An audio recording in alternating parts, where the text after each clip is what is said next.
നമ്മുടെ പ്രിയപ്പെട്ട സാജൻ പള്ളുരുത്തി.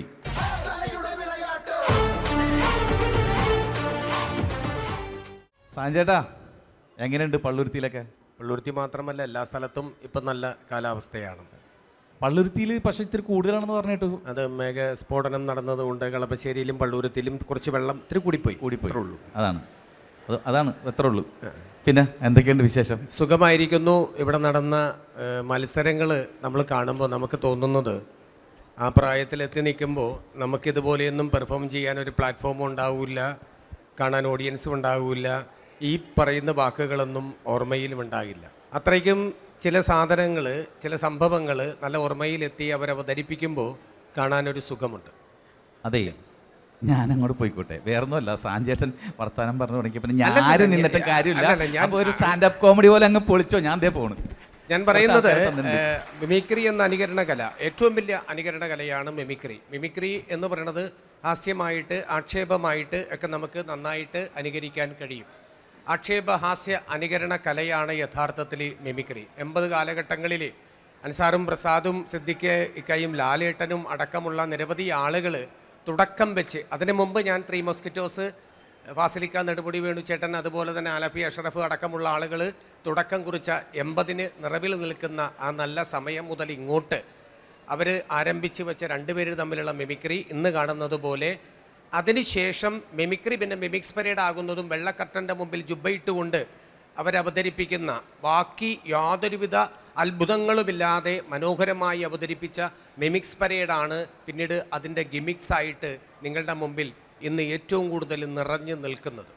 അപ്പോൾ എത്രത്തോളം വർഷം അതിനകത്ത് പഴക്കമുണ്ടെന്ന് മാത്രം നിങ്ങൾ ആലോചിക്കുക. അതിന് തുടക്കം കുറിച്ചവരെ ഞാൻ നമിക്കുന്നു.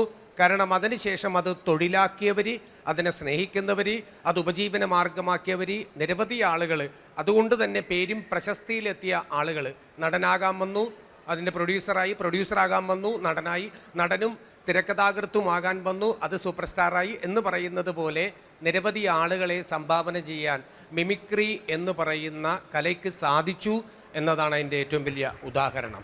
ഗിന്നസിലേക്ക് കയറാനും സംഗീത നാടക അക്കാദമിയുടെ അംഗീകാരങ്ങൾ കിട്ടാനും, അതിലുപരി ഏറ്റവും നല്ല സിനിമകൾ 100 ദിവസം ഓടുന്ന സിനിമകളിൽ അതിലൊരു മിമിക്രിക്കാരനില്ലാതെ ഒരു സിനിമ ഓടിയിട്ടില്ല എന്നതാണ് അതിൻ്റെ പരമമായ സത്യം. അപ്പം കഥ എഴുതാനും തിരക്കഥ എഴുതാനും സംഭാഷണങ്ങൾ ചെയ്യുവാനും അതിലുപരി അഭിനയിക്കാനും പ്രൊഡ്യൂസ് ചെയ്യുവാനും ഇനിയും വേണോ ഒരു പ്രൊഡ്യൂസർ എന്ന് ചോദിക്കാനും വേണ്ടിയുള്ള അത്തരത്തിലുള്ള തരങ്ങളിലേക്ക് മിമിക്രി എന്ന് പറയുമ്പോൾ ചിലവരുടെ വിചാരം ആക്രി കച്ചവടക്കാരനെ പോലെയാണെന്നാണ്. ആക്രിയും ഒരു നല്ല കലയാണ്. വേണ്ടാത്ത പഴയ സാധനങ്ങളാണ് അയാളുടെ കയ്യിലേക്ക് ഏൽപ്പിക്കുന്നത്, അതാണ് അയാൾ എടുത്തിട്ട് നമുക്ക് കാശ് തരുന്നത്. അപ്പോൾ അതും മോശമായ കലയല്ല. ഈ മിമിക്രി എന്ന് പറയുന്നത് മോശമായ കലയല്ല. ഇവിടെ ചെറിയ കുട്ടികളുടെ നല്ല പ്രകടനം കഴിഞ്ഞ സമയത്താണ് ഞാൻ വന്നത്. അതിനുശേഷം എനിക്ക് പരിചയമുള്ളവരാണ്. പ്രൊഫഷണൽ മൈക്ക് കൈകാര്യം ചെയ്ത് പരിചയമുള്ളവരുടെ മിമിക്രിക്ക് ഞാൻ പകുതി മാർക്കേ കൊടുക്കുള്ളൂ. കാരണം അവർക്കിതറിയാം. പക്ഷേ കാസർഗോഡ് നിന്നൊക്കെ വന്നിട്ട് ഇവിടെ വന്ന് തകർത്താടിയ അമ്മമാരെ കാണുമ്പോൾ ഞാൻ ആലോചിക്കുന്നത്, നിങ്ങൾക്കതിൻ്റേതായിട്ടുള്ളൊരു കെൽപ്പുണ്ട്.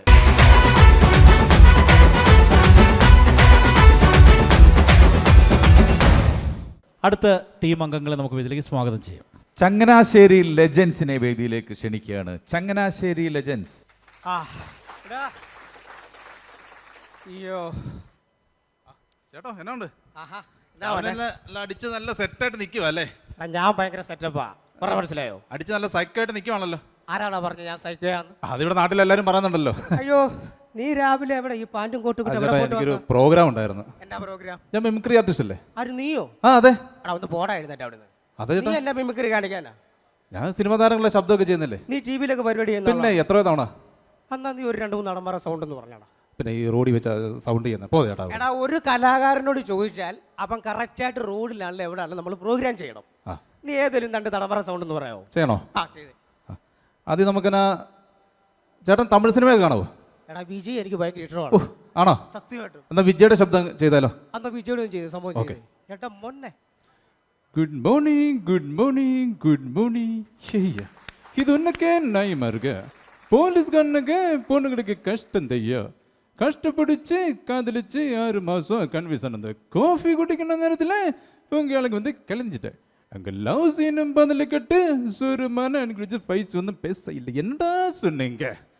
என்ன சொன்னீங்க എടാ എന്നെ സെറ്റ് പോടാ എടാ എവിടെയാണ്? മോനെ ഈ തമിഴിൽ അങ്ങനെയാണെങ്കിൽ ഈ വിജയൻ സൂര്യൻ എന്ന് പറഞ്ഞ ഒരാളില്ലേ സൂര്യ ആ പുള്ളിയുടെ സൂര്യയുടെ സാധനം ചെയ്യാം ചെയ്ത്. ആ പുള്ളിയുടെ സാധനം ചെയ്ത് கலவர் பண்ணிச்சுதா கைதிட்டு அடிச்சு ஒரு படத்தில் அடிக்க மாட்டாங்க அதான் சூருக்கு கூட தோணுச்சு மறைச்சிடுங்க இப்போ அந்த மாசம் சரி 2 பேருக்கும் உங்க சார் வேசர வாழ்த்துக்க சொல்லுங்க நேரத்தில் ஒரு சின்ன வருஷம் சார்பாக ஆசைப்படுறேன் என்ன சொல்லுங்க ஒன்று லவ் பண்ண சொல்லல தூக்குவே தூக்கு அதாவே எனக்கு வேணும் என்ன வேலை வெட்டி தூக்கிட்டுனா என்ன பார்த்து பார்த்துருத்தோம் அப்படி ஜெயிச்சு தான் இருந்தோம் சிங்கத்தை டிவில பார்த்துருவா சினிமாவில் தியேட்டரில் பார்த்துருப்பீங்க ஊரு கூட பார்த்துருவேன் சொல்லுங்களா എടാ ഒന്നും പറയാനില്ല വെടിയും പോകാൻ സാധനം ആണോ ഈ സൂര്യയുടെ ഒരു അനിയനുണ്ടല്ലോ ഏതാ കാർത്തിക് കാർത്തിക് സൂര്യ പിന്നെ കാർത്തി കാർത്തി അവന്റെ സൗണ്ട് എന്ന് പറഞ്ഞേ ஆ கண்ணே ரெண்டுல இருந்து நான் சொல்றீங்களே அங்க மாமாவா எப்படி இப்படி சொன்னேன் அங்க பிடிக்கலையா என் கண்ணை காதல்ல நென் சுண்டிமத்துல நான் பக்கமே விடடா என்னம்மா சொல்ற എടാ ഒന്നും പറയാനില്ല നീ ഭയങ്കര സെറ്റപ്പാ ആണല്ലേ ഭയങ്കര സെറ്റപ്പാ നീ അതെ ഞാൻ ചേട്ടനോട് കാര്യം ചോദിക്കാതിരിക്കാൻ ആ ചോദിച്ചു ചേട്ടാ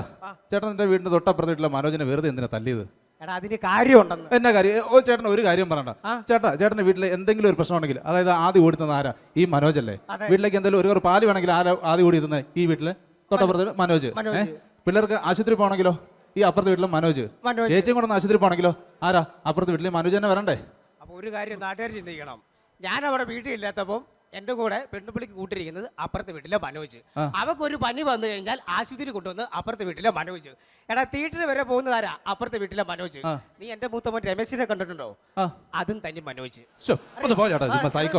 ഞാൻ അതൊന്നും അല്ല പറഞ്ഞേ നീ ഇപ്പൊ ഒന്നും പറയണ്ട നീ മലയാളത്തിനെ കുറിച്ചാണ് പറഞ്ഞത് മലയാളത്തിൽ ചെയ്യില്ല ആ മലയാളത്തിൽ ചെയ്ത് നിവിൻ പോളി ചെയ്യണം അറപൊളിയാ നിവിൻ പോളി പ്രേമ സിനിമയിലെ നിവിൻ പോളി ആയിക്കോട്ടെ ആയിക്കോട്ടെ സംഭവിച്ചു ആ നമസ്കാരം സാംസറേ നമ്മളിപ്പോൾ ഒരു ഡോക്ടറെ കാണുമ്പോൾ ഡോക്ടറിക്കും എന്തെങ്കിലും ബുദ്ധിമുട്ടുണ്ടോന്ന് അതായത് പോലീസിലെന്നുള്ള അപ്പോൾ സാറെന്ത് പറയും തല്ലിയില്ല എന്ന് അഥവാ നിന്നെ തല്ലിയെന്നോ നിനക്ക് വേദന ഉണ്ടെന്നെങ്ങാനും നീ പറഞ്ഞ പിന്നെ നിന്നെ ജഡ്ജിയുടെ എവിടെയെങ്കിലും വന്നത് ഡോക്ടറിൻ്റെ കാലിലല്ല എൻ്റെ ഡിപ്പാർട്ട്മെൻറ്റ് വണ്ടിയിലാണ് വണ്ടി വെച്ച് കുറച്ച് മരും കൂടെ നിനക്ക് തരും എന്നിട്ട് കസ്റ്റഡിയിൽ നിന്ന് രക്ഷപ്പെടാൻ ശ്രമിച്ചവരിൽ ഒരു കേസും കൂടെ പിണങ്ങി വെച്ചിരും അതും നീ ജീവിച്ചിരിപ്പുണ്ടെങ്കിൽ മാത്രം എന്റെ പൊന്നടാ ഭയങ്കര സംഭവം തന്നെ പിന്നെ ഒരു യൂത്തിന്റെ ഒരു സംഭവം എന്ന് പറഞ്ഞു പുതിയൊരു നാടകം നമ്മുടെ മമ്മൂട്ടിയുടെ മറ്റേ ചെയ്യാം സൽമാനോ സൽമാൻ അല്ല ദുൽഖർ സൽമാൻ ആ എന്നാ പുള്ളിയുടെ സൗണ്ട്